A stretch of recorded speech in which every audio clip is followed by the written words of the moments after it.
If one more question, this is not enough for a Dhamma Soka.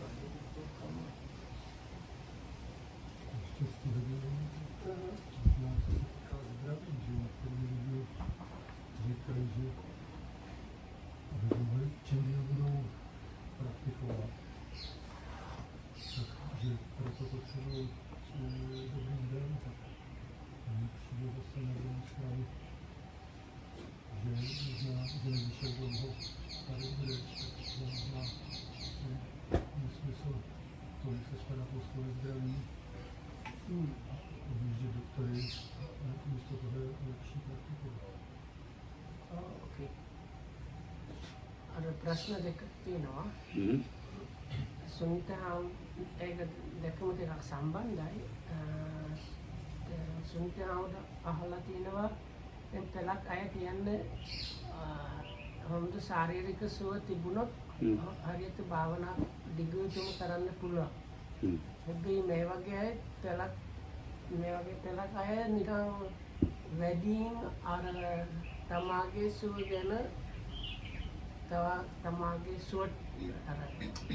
සුවට සලකනවා. හොඳ කෑම හම්බ වෙන්න ඕන, නිතරම අර මෙඩොස්තර බලන්න ඕන. ඉතින් සුන්තරාවුද අහන්නේ ඒක වැඩියෙන් කරුවොත් ඊට වඩා හොඳ භාවනා කරන්නද නැද්ද කොහොමද ඒක හොඳ විදියක් තියනවාද? ඒක දෙක අයිනත කියොත් ඒක හරිනේ. ඒක සුන්දරම් දාලා. දැන් විසුද්ධි මෙන්නු අර කවුරුත් අර වයසක චෙක් නෝන කෙනෙක් අහලා මේක චෙක් නෝන දැන් ගොඩක් වයසයි හැබැයි අවුරුදු ගානක් භාවනා කරේ. දැන් මරණ කිට්ටුයි තමාගේ ශරීර අර වෛද්‍යවරයන්ට දෙන්න ඕනේ. ඒව නැත්නම් වෛද්‍ය විද්‍යාලයට දෙන්න. ඔව් ඒව නැත්නම් තමාගේ බඩේ කෑලි කාට හරි දෙන්න ඕනේ. ඒ දෙක කරන්න පුළුවන්. ඒ ගැන බුදුහාමුදුරුවෝ මොකද කිව්වද නැද්ද? ඒ මම හිතන්නේ පිටිපස්සේ කතාව මෙයා ඒක කරන්න කැමති. හැබැයි මෙයා ඊට කලින් ෂුවර් කරන්න ඕනේ බුදුහාමුදුරුවෝට විරුද්ධව මොකක් කියන්නේ නැහැ ඒක. So anyway, so the Sunitham's question was, some people say that you need good health so that you can practice long time and properly, but then sometimes they spend a lot of time and energy in trying to keep the good health. So isn't it then better to just meditate and don't overdo this looking after the health? දැන් ඔය භාවනා කරන ඉන්නවා සුවසේ භාවනා කරන්න කැමති අය. දැන් මෙහෙත් එහෙමයි තමයි වැඩි ඉන්නේ. So Lokam says, isn't the meditators part of the people that come for meditation? They are people that are this good lifestyle. දැන් මාර්ගඵල ලැබෙයි කියලා කිසි විශ්වාසයක් නැහැ.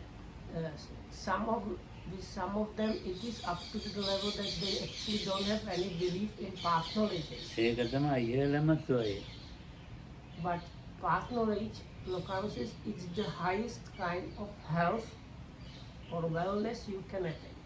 ඔව් ඉතින් ඒක විශ්වාස නැහැ. අර නිකම් මේ මාසුමානයක් ගන්න එන්ජොයි එකේ ඉන්න තමයි මේ එන්නේ උගත් දෙන්නේ. So many people that come here, they actually really don't believe in this path knowledges or in these realizations. But for some reason or another, their idea about meditation is spending about a week or so in a kind of very blissing out kind of being. ඒකයට හොඳට කය හොඳට තිබිලා එහෙම තිබිලා ඒකෙන් ප්‍රයෝජන ගන්න පුළුවන්. ලෞකික සුවයෙන් මේ පුළුවන් ඉතින් ලෝකෝත්තර සුවයක් හරි ගස්ස ගන්න. So the other thing is if the body is strong and healthy, you can use it for both the supramundane wellness as well as the normal worldly wellness. ඒක එච්චරම දැන් ඔය ලෝකෝත්තර සුවය කියන එක විශ්වාසිකුත් නැහැ. මේ ඒක එච්චර මේක එහෙම එකක් නැහැ කිය එහෙම එකක් නැති නිසා එහෙම එකක් ලබා ගන්න අපහසු නිසා ඒක ගැන විශ්වාසයක් නැහැ අපහසු නිසා.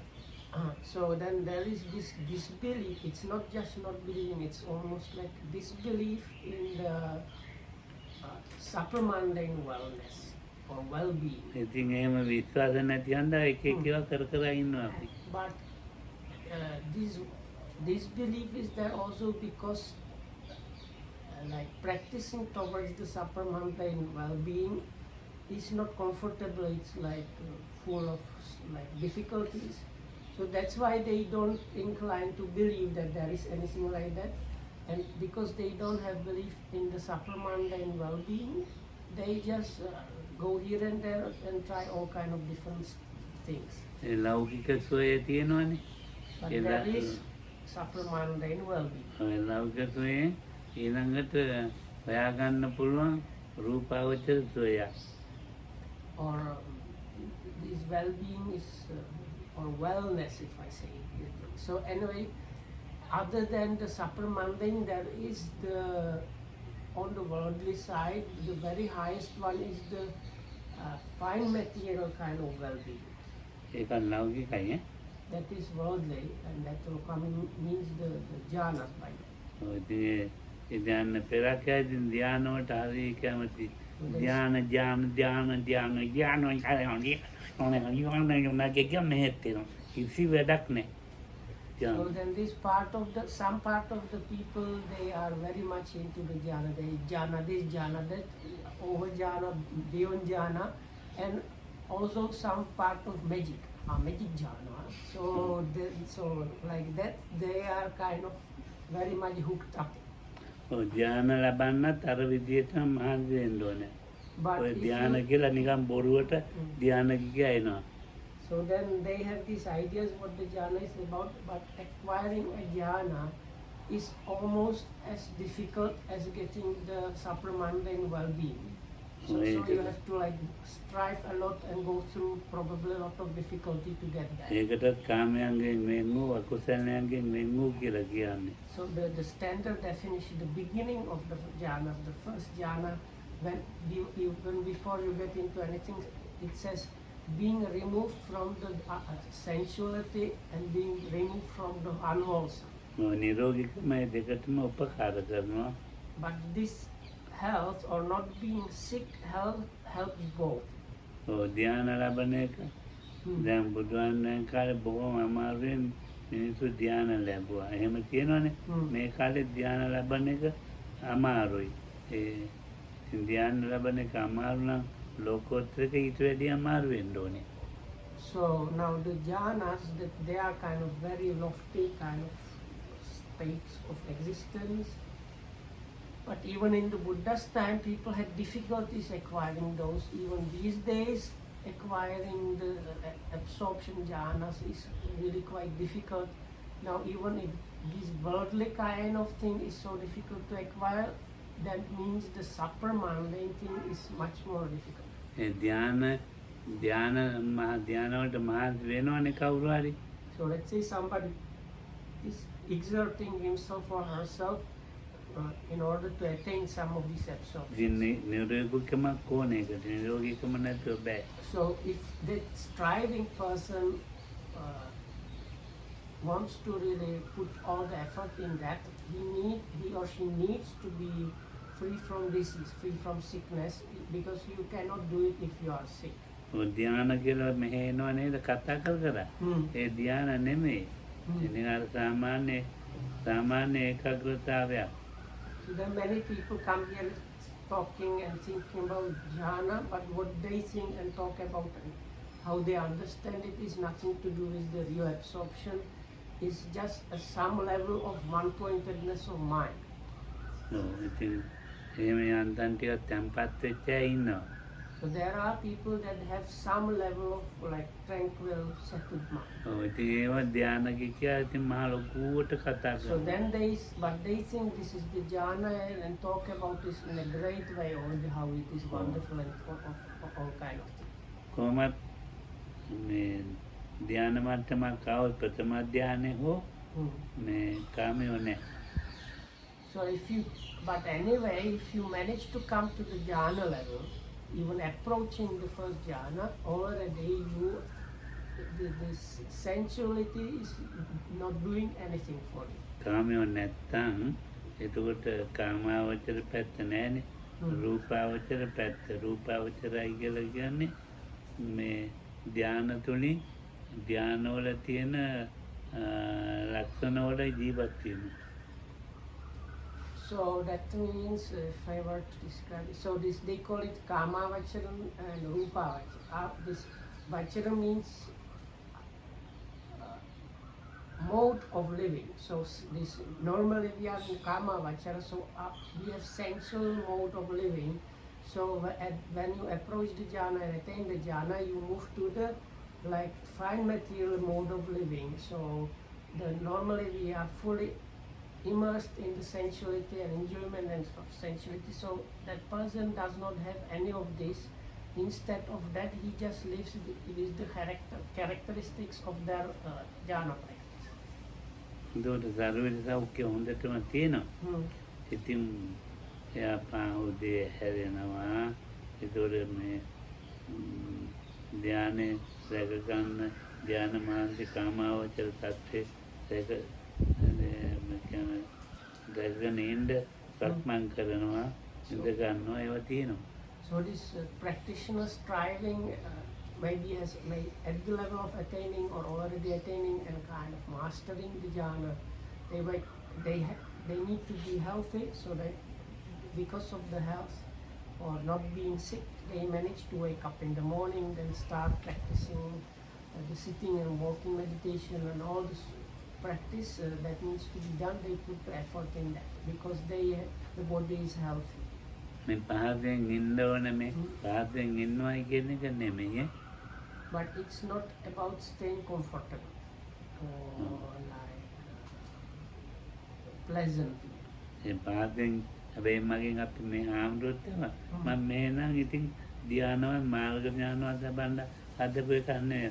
පහසෙන් ඉන්න තමයි නිකන් කාලා බීලා මේක චුට්ටක් මේ තේරුම් බේරුම් කරගෙන එන්ජොයි එකෙන් බුදිය ගන්න. Of course, we don't have to worry because this place in the very first place was not built up with the idea of people staying in a kind of this difficult situation of trying to get the jhanas or even the sapramandane things. So the first idea behind putting up this place was a place for people to comfortably stay. Maybe if they have chance to little bit kind of figure out what is good or bad, kind of get some little bit of understanding here and there, eat, drink, rest and sleep, and that is good enough. So I also never tell you you should have the jhana or strive for the partner. Because I know if people stay the way they are staying now, it's not possible. Oh. හිතන දැන් මේ වගේ නිදාගෙන ඉන්න කොටසක් ඉන්නවා. හැබැයි ඒගොල්ලෝ කුසලයක් සොයනවා. So there are some people that are kind of, I don't know what he means, he just says like sleeping, but even though they are kind of sleeping, still their mindset is searching for some kind of wholesomeness or being on the side of the wholesomeness, so then it's kind of okay. ඒක මම දැනගත්තා. මේ සාමාන්‍ය අවුරුදු 15 කාලේ මේ භාවනාවට වැටුනේ. So I found out or understood about this because I came here to the original meditation center when I was 15 or 16. So then I understood how the people that come practice, what kind of approaches or attitudes they have. ඒ මධ්‍යස්ථානවල තීච්ච මේ තද නීති. So in those centers, the rules were extremely strict. ඔය තද නීති මේ පෙරකයට ඔරොත්තු දෙන්නේ නැහැ. තද නීති කියන්නේ මේ ජීවිතයකට මේ ඒක විඳින්න බෑ ඒ ඔරොත්තු දීම. So I don't know if I understand correctly. I think Lokam saying the rules were so strict. It was not compatible with some of the practitioners. They just could not make it. 2:45ට හැරෙන්න ඕනේ. 2:45ට 3ට කාලක් තියෙන්නේ. 2:45 Oh. හැරෙන්න ඕන අවදියෙන් උදේ. So you needed to wake up at 2:45. අවදි වෙච්ච ගාම මේ භාවනාවට වාඩි වෙන්න ඕනේ. As soon as you wake up, you do the sitting practice. පැයක් හරියට ඉන්න ඕනේ. For about at least like 1 hour, you have to stay in the sitting. ඒ දෙකයි අදිරවයි තුනයි එතකොට හරියට 4 වෙනකන් ඉන්න ඕනේ.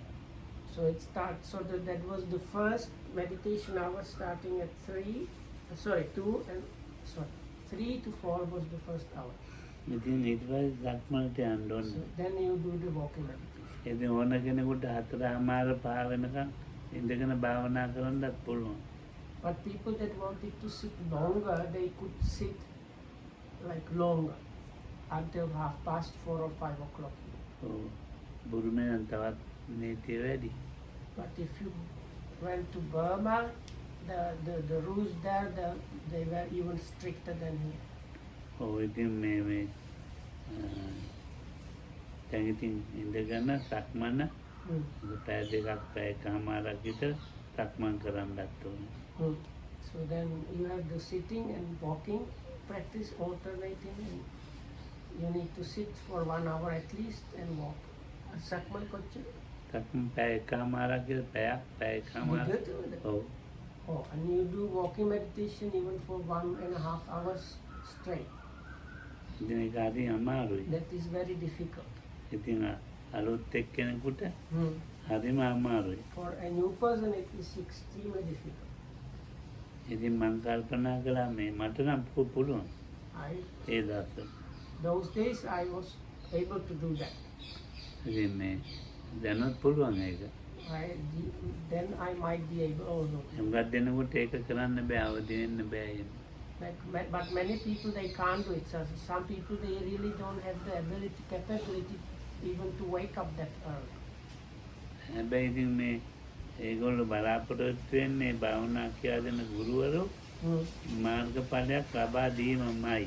So now why this was the expectation, or I don't know if expectation is a good word, but the objective of the teachers, those meditation teachers, was we teach the meditation and set up everything in order for the practitioner to attain path knowledge.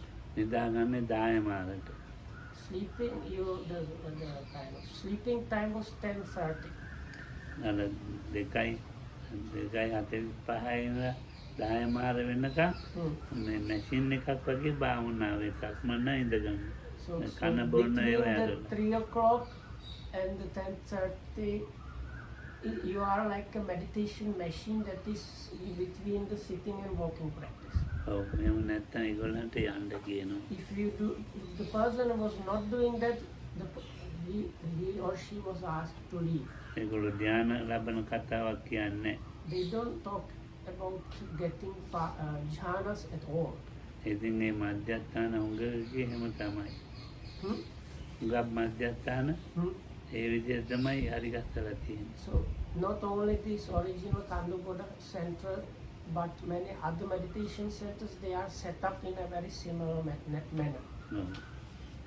ඉතින් ඒ ගුරුවරු ගිහිල්ලා ඒගොල්ලෝ එක්කම භාවනා කරනවා. So together with their teachers, they walk and meditate. මේ විදිහේ මේක ඉතින් දැන් අර ශරීරයත් හොඳයි. ක්‍රමෙත් හොඳයි. ඉතින් ඒකෙන් ප්‍රයෝජනයක් ලැබෙනවා. නිරෝගී ශරීරයක් තියෙන්න ඕනේ. So if the body was okay and the teaching was okay, then one can get the highest kind of use out of that. But for that kind of practice, you most definitely need to be like free from sickness. චුට්ටකින් බෙල්ල පාත් වෙනවා මේ බෑයකට. ඉතින් චුට්ටක් ඇහැල්ලා හිටුත් කිඹුන් යනවා. පොඩ්ඩක් වැස්සක් තිබුණත් ඒකට ලෙඩ වෙනවා. ඒ ඇයට බෑ ඒ වැඩි. දැන් බුදුහාමෙන් කාලේ දැන් මේව හුඟක් කනුරුන්ට කුටි කියලා තිබුණේ නැහනේ. ඔය ගස්සට ආවේ මේ තියෙන උක්කම වල ගත්තා. ඔය කොහේ හරි ගියා. එහෙමනේ. ඉතින් ඒගොල්ලන්ට නිරෝගී හොඳම නිරෝගී ශරීරය තිබිලා තියෙනවා. So no, Lokam says like people that if they walk you have to know a little bit of Sri Lankan kind of culture, but they have this, it's like dew falling time, it's morning and evening time, so some people here, if they walk with uncovered heads or something, they immediately get sick. So Lokam says people with that kind of constitution is like very difficult, almost impossible to do it that the mentioned way. We have to consider in the Buddha's time people were much stronger, their bodies were much like able to like withstand all kind of things, because those days the monks, they used to stay, they even don't have kutis. Very often they just like use a tree as the place for staying, or open space, and it was not like an exception, it was quite normal those days, but they can still and not get sick. භාවනා කියලා ලියලා තියෙනවා පොත්පත් අරනවා. ඒවට දන්නේ නැහැ. ඒවා භාවනා නෙමෙයි. So then there are books written about meditation. So conscious, generally those books are no good, because what they talk about is really not really the bhavana meditation. Very often it's somebody heard about practicing from other people and they just like put it together. ඉතින් අපි ඒ විදිහට පටන් ගන්නවා නම් අර දැන් හරියට භාවනා පටන් ගන්නවා නම් මම පැරණි ක්‍රමේ හොඳයි ඉතින්. So anyway, Balakam says if you manage to start the style as he was doing when he was young, that kind of like intense practice, if you manage to get to that, it is good. සෑම ඉරියව්වක්ම අතාරින්නේ. You don't leave out any bodily position from the practice. එයා ඉතින් කන්න බොන ගිරම්පද ගන්න ගිරම්පද කියලා කන්නේ. ඉතින් කදේ මොනවද දෙනවා? බුරුමෙන් නම් උණු වතුර ටිකක් දෙනවා එච්චරයි. So whether you are walking, standing, drinking, whatnot, all that is part of the practice. Of course, those days, even there is this refreshment, usually drinks. So now in those days, sometimes the yogis and monks were given some refreshment, but rarely. And in Burma, they just give you some hot water and that's it. So there are many of the yogis, those days in Burma, they have the like bottle for the hot water and take it along and that's it.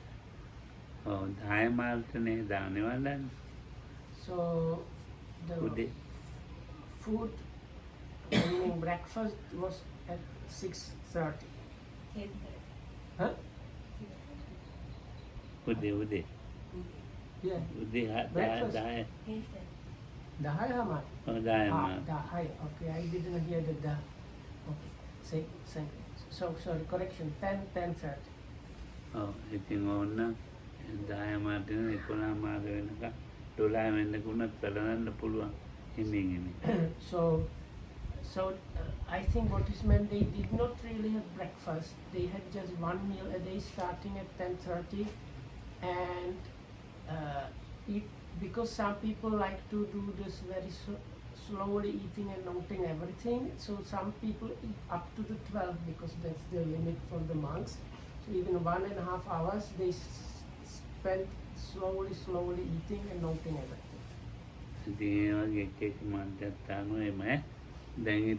These things there might be some differences in different meditations. ඉතින් මම කල්පනා කරා ඒ ක්‍රමේ දැන් මේ පාතුකම් තිබුණා ඇඟේ ශරීර සෞඛ්‍ය හොඳට තිබුණා පෙරකයට අමාරුයි. ශරීර සෞඛ්‍යයක් තියෙනවා. හොඳයි ඉතින්. ඒ වුණත් ඉතින් මේ අමාරුයි පෙරක්. So then Okamura thought, now for some people, even if they are like not sick, if they are healthy, still this might be kind of very difficult, like uncomfortable too much. Especially for the Sri Lankans. Sri Lanka මිනිස්සු කම්මැලි. Because they are very lazy. So because of that, making them meditate is difficult. දැන් ඒ බුදුමාඳු පොඩ්ඩු කන්න පටන් ගත්තොත් එහෙම එක්කෙනෙක්වත් භාවනා කරන්නේ. If you do it the way the Burmese masters want to do, nobody is going to meditate at all. ඔව් ඉතින් ඒකයි ඒ නිසා තමයි මේ කම්මැලිකමට ගැළපෙන විදියට තමයි මේ හදලා තියෙන්නේ. So that's why this place was kind of put up with the idea of kind of catering the laziness of people. ඔව් ඒක කම්මැලිකමට ගැළපෙනවනේ. So, දැන් ඒකයි මේ හොඳයි කියලා but කියන්නේ. the Kamelikama means like being comfortable also, like ඒකයි මේ so this place is like not hindering your comfort.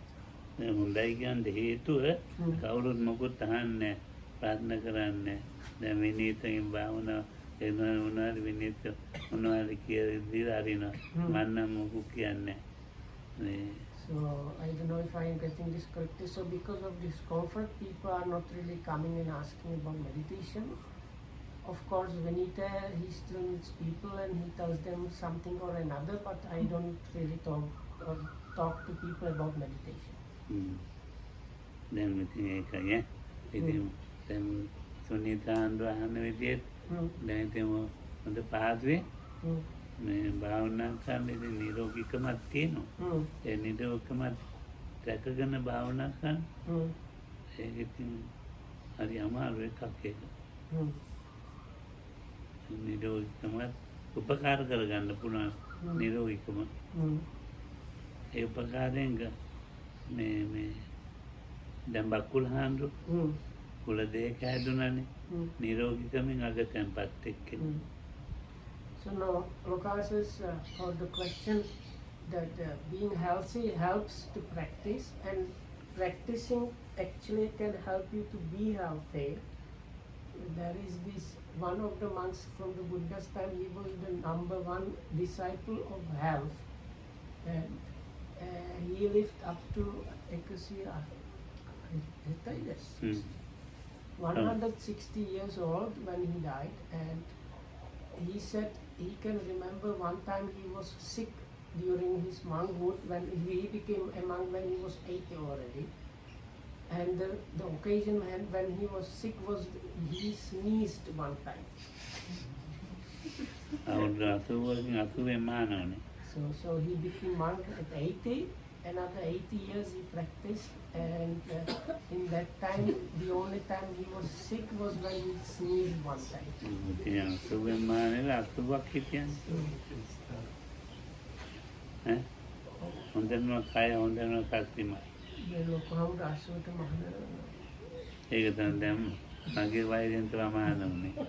No, I said now Lokamdu was 80 recently, so imagine you ordering just now being like this.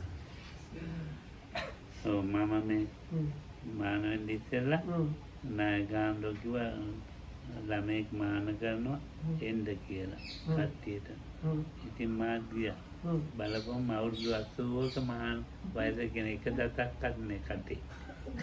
So Lokamdu says his teacher one time told them, come and see, we are going to ordain a child. So Lokamdu also came, and when he came, he realized the person that was getting ordained was a completely old person, more than 80, and even missing all the teeth. Then man kalpana karna iti istilla dawdi me kawuruwat lamek naha mahana karanne. So Lokamdu thought, no, maybe I mistake it. There was a mistake, maybe they ordained some child like the day before or something, but no, but there was no like child monk around at all. Balapama me vayasaka diyane. So the child that was getting ordained was this elderly grandfather. ඊට පස්සේ අවුරුදු එයා හිටියා 120ක් හිටියා. Lokamdu says, but this elderly guy lived until 120. ඉතින් දැන් හොඳට භාවනා කරනවා. And he meditates well. හරි උසයි නේ හරි ශක්තිමත්. He was very tall and very strong. ඉතින් කලක් භාවනා කරා භාවනා කියා දෙනවා. First he meditated, and later on he was also giving instruction. ඉතින් උපදම් පදත් වුණා. And he became a higher ordained monk. ඉතින් වරන්දක එහෙම කලාතුරකින් ඉන්නවා. So sometimes there are people like that. ශාරීරික සෞඛ්‍යයක් So- ලෙඩ දුකුත් අඩුයි යාට. So very fit people, and they usually tend to be healthy, like not getting that they don't tend to get sick. ඔව්. ඉතින් දවසක් ඒ හාමුදුරුවෝ ගම්පොල එක්කගෙන ගියා. One time I went together with this monk to Gampola. ඔව් නායකයන්ගේ සහෝදර හාමුදුරුවෝ ඒ පන්සලේ ඉන්නේ. So the chief monk's kind of brother monk was staying in that place. ඒ හාමුදුරුවෝ දැකපුවාම මේ මම බලලා ඇති වෙන්නම නතරන්ස්ලා නේද නතරන්ස්ලා ඇති වෙන්න නටන්න බැරි දානද කියලා ඇහුවම මේ මානෝ But නටන දාන්ති how? අර නායක ලොකුහන් දුවන්නේ Oh, පුළුවන් තරම් ඩාන්සින් කරලා ඉවරලාද දැන් මේ මානෝනේ කියලා ඇහුවා. oh, ඉතින් අපි වටපිට බලනවා මේ මොකද්ද කියලා කතාව. oh. ඉතින් ඇත්තටම ඩාන්සින් කරපු එක්කෙනෙක් තමයි. Ah. So when they came, reached that place, the chief monk in that place, as soon as he saw Lokohamdu and this elderly guy, he asked him, "So have you finished dancing yet?" So then Lokohamdu was confused about this. So he inquired and he found out this elderly monk, he used to be a dancer or like teacher of dance. ඉතින් දැන් හාමුදුරුවෝ කොහොම දැනගත්තද දන්නේ ශරීරය. So I don't know how he knew. Lokohamdu's guess was maybe this monk could very correctly judge the shape of the body, and from the shape of the body he correctly guessed this person must have been a dancer. ඔව් ඉතින් එහෙම මම ඇහුවා ඔබ වහන්සේ මොකද්ද කළේ කියලා. ඔව් ඉතින් මම කලක්ම ඔය උඩරට නැටුම් තියෙන. අර පෙරහැරේ ඉන්නේ මේ වෙත්තට්ටු දාමු නටන්නේ. මේ නුවර පෙරහැරේ. Oh. A එක්කනේ. So he said, Lokam asked him, what's your background? And he says, sometime I spent as this, there is this procession like the Paraheras in Sri Lanka, where you have the elephants and all kind of different people following them, doing all kind of different things. So he was one of these like professional kind of dancers is in the processions. ඔව් ඉතින් ඒ එක්කනේ බලපුවාම. මං ඉතින් හොඳයි කියලා ඉතින්. So then Lokam said, okay. ඒකයි ඒ ශරීර සෞඛ්‍ය. So because of that he was healthy. දැන් ඉතින් ශරීර සෞඛ්‍ය අවශ්‍යයි. So the like bodily health is good. It's necessary. ඊට පස්සේ ශරීර සෞඛ්‍ය වෙලක් ඇයිනා මේ භාවනාවෙන් හදා ගන්නවා. So some people they come to meditate because they want to get healthy. ඔව් ඒ භාවනා කරනකොට කරලා පුරුදු වෙලා. ඉතින් සාමාන්‍ය ශරීර වුණාට භාවනාවට ගිහින් පුරුදු වෙලා සක්මන් කරලා වාඩි වෙලා පුරුදු වෙලා හරි ශක්තිමත් ශරීර වෙනවා. So with some people because of the practice they become like healthy and fit because they walk and sit like a lot. So you becomes kind of fit, more fit and strong than before. පෙලක් අයින නිකන් ජෝල ශරීර කිසි වැඩක් නැහැ. මහතයි. මහතයි නිකන් එයාගේ වැඩක් නැහැ. So if you are like Vinita Hamuduru, just a lump of lard that is just rolling around, this is kind of useless. විනීත එකට අල්ලගන්න බැහැ. Lokam says not like Vinita is not that bad. එහෙම ඉන්න පෙලක් No, he says like they are some people they are kind of on the fat side and not very fit. So you can see even walking is kind of difficult for them. So for people like that, it's like it's not the practice is really not for them. ඔව් ඒගොල්ලන්ට ටික ටික පුළුවන් ඉතින් කරන්න. So, but they can do little by little some So then they can do that and should do that. ටික ටික පුරුදු වුණාම So once they start little by little practicing, then maybe they can move to the like next step. ඉතින් ඉතින් සුනීතාන්ඩෝ අපකට හරියට දන්නේ මං කියා දුන්නා. I don't know if this answered what Sunita wanted to.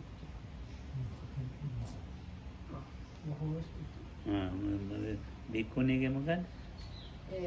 ලොකු හාමුදුරුවෝ මම හිතන්න මුණ ගහපු නෝන ගොඩක් වයසයි හිසකස් කොටයි සුදුයි 1990 වගේ භාවනා පටන් ගත්තා. දැන් මරණ ළඟ නිසා මම හිතනවා මෙයා දැන් හිතන්නේ තමාගේ ශරීරය සම්පූර්ණ වෛද්‍යවෘත්ති දෙන්න ඕනේ. ඒව නැත්තම් කැලි බෑලි මොකක් හරි බද කරනවා. ඔව්. ඒවත් මම හිතන්නේ කරන්න කැමති හැබැයි කලින් මෙයා නිකන් ඉෂුර් කරනවා බුදුහාමුදුරුවෝ මේවට මොකද විරුද්ධයි. බුදුහාමුදුරුවෝ ඒවට මොකුත් කියලා නැහැ. බුදුහාමුදුරුවෝ කියලා හරිද නැද්ද මොකුත් නැහැ. මේම කියලා නැහැ බුදුහාමුදුරුවෝ. So then in the scriptures we have no anything where the Buddha would say if you say what to do with your dead bodies. Oh, දැන් ශරීරේ දන් දුන්නයි කියලා තියෙන්නේ. ඒ ඕමනේ කන්නේ මේක. මං එහෙම පිළිගන්නේ. ඒවා පිළිගන්නේ ශරීරේ දන් දුන්න.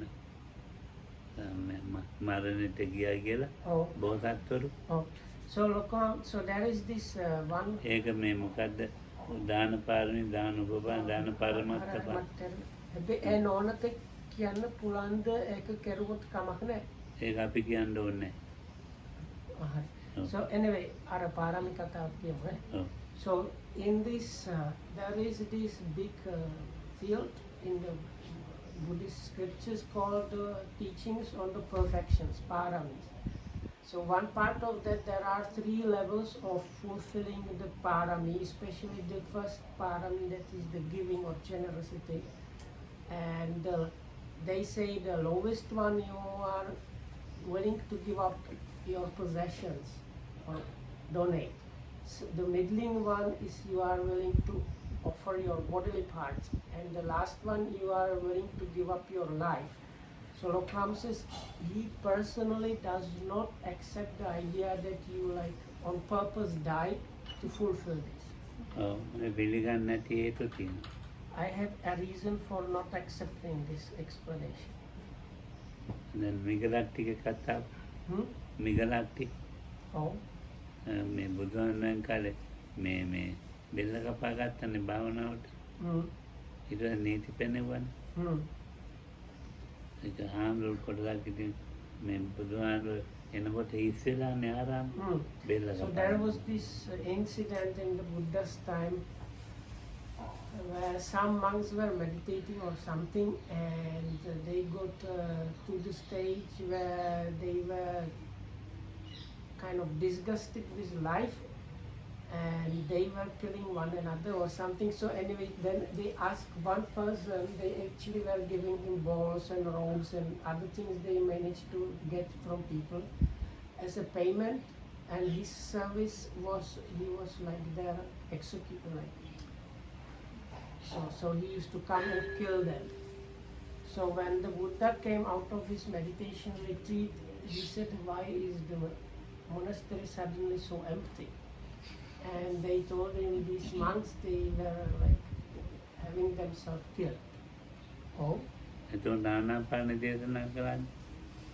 So then the Buddha taught the in and out breathing meditation. So in that story, these monks, they kind of give up their life because of some meditation or something, but now in the monks' rules, this is something like prohibited really, and the Buddha did not approve of that and told them to practice instead of that meditation object, practice the in and out breathing. දැන් දාන පාරමිතාවට දාන පරමත්ත පාරමිතාවට මේ ජීවිතේ දුන්නා කියලා කියනවා නේද විනි? ජීවිතේ Oh, ඒ මැරුණා නෙමෙයි. ජීවිතේ දුන්නා කියන්නේ. දැන් කාට හරි Lokamudu's explanation of what is you are willing to offer your life means not that you are kill yourself, but ඒ කියන්නේ රජකම අත්හැරලා යනවා ගෙදර වැඩකට. you are giving up the way you live, your existence. So let's say you are a king and somebody asks you to come and be a slave cleaner. And you give up the way of living as a king and become the slave cleaner. ඔව් ඒක ඉතින් අර එන්නේ වගේව නම් හරි පුළුවන් ඈ. So then comes things, personally thinks that is the explanation of the highest level of fulfilling the perfection of good. මගේ අදහසට විරුද්ධ වෙයි. ඉතින් ඒකට මට කරන්න දෙයක් නැහැ මේ මගේ Of අදහස. course you might be opposing Lokamudu's idea, but nothing to do about that. They are just anyway my ideas. බුදුහාමුදුරුවෝ භාවනාවකට මේ ශරීරය ගන්න කිව්වා. So the Buddha said use the body for your practice. ඒකාමතං වා දීයමතං වා තීයමතං වා විනීලක විපුබ්බක ජාතං. ඒ විදිහට කියලා තියෙනවා. ඊට පස්සේ මේ අට කොටු අලු කොඩි පොඩි චූටි කෑදලා. Kalabari. So this is in connection with the offering the body for science. So there is the only reference we have is this Navasivatika, this ninth cemetery contemplation or Charnagaram. So those days they used to, some people they just dispose the dead bodies in a kind of area and the bodies are there and animals come and eat them up and stuff like that. So that was used for one kind of specific contemplation where you go and see the body because it's the stages of deterioration or like falling apart. So you come there and observe that stage that you are practicing and take that as your meditation object. චූටි උණු කුඩු ගන්නටත් ගියාම ඒවා ඒ දෙයක් බලලා භාවනා කරන්න. කමට උණු කුඩු වගේ උණු වගේ පොඩි කෑලි පොඩි කෑලි එච්චර කෑලි වලට කැල්ලා බලලා භාවනා කරන්න පුළුවන් කිව්වා. So the last stage is where the like first is like the bloated body and blue body and so then it becomes little by little only like skeleton covered by pieces and then only skeleton without anything and then the bones they fall apart. So there is just like they are like small white shells. They are not anymore like big bones. So even that level is still mentioned there as a kind of possible meditation object. ඉතින් මේ ශරීරේ ඒ විදිහට පුළුවන් මේ ශරීරේ. So using the body for that in that way that is possible. මම පස්සේ දන්නේ නැහැ ඕන එකක් කෑලි දුන්නත් කන්න වැලලුවක් කන්න සතුන්ට කපලා දුන්නත් කමන්න. So after the death is really out of our hands in a way. So if you want to give it to the science or to use them for transplantation or even if you cut up the body and offer it to animals to feed, there is like no difference. No. දැන් ටිබෙට්ටම තලලා කෑලි කුඩු කරලා. No, look, I said this is in Tibet. Some parts of Tibet, when somebody dies, they bring him on top of the hill, which is easily to access to these birds, and they cut up the body into small pieces so that it's easier for those animals, and they leave it like that. තල්ලා කුඩු කරන. කුඩු කරලා සතුන්ට දෙන්න. ඉතින් හොඳයි. You kind of butcher the dead human body and then leave this kind of meat and bone offering for the animals. So that's become human sushi. Anyway, so this is enough for now. Tervan Sarana and may be loving. Thanks for listening. But human sushi, did not say that. ඔව් හරි.